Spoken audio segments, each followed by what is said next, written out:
కన్నడ అనేది తమిళ నుంచే వచ్చింది. అంతెందుకు, Tamil is the mother of all languages. అది తెలుగైనా, మలయాళమైనా, కన్నడ అయినా, లేదా ఏ ప్రోటో ద్రవిడియన్ లాంగ్వేజ్ అయినా మా సొంతం అనే మీనింగ్ వచ్చినట్టు ఇవాళ కమల్ హాసన్ గారు మాట్లాడారు.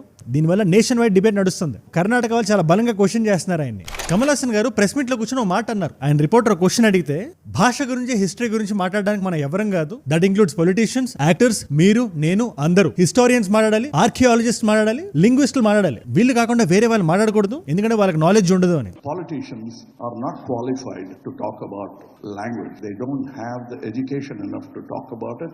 That includes me. So let's leave all these very in-depth discussions to historians, archaeologists and language experts. మరి అదే కమల్ హాసన్ గారికి ఒక్క క్వశ్చన్, అసలు ఈ కాంట్రవర్సీ స్టార్ట్ అయింది మీరు స్టేట్మెంట్ ఇవ్వడం వల్ల కదా sir. Again no offence, Kamal Haasan garu అంటే నాకు చాలా ఇష్టం, నాకు చాలా అభిమానం. ఆయన చేసిన విరుమండి సినిమా అయినా, అన్బే శివమైన, లేదా మహానంది అనే సినిమా ఉంటుంది, ఎవరైనా చూడకపోతే చూడండి.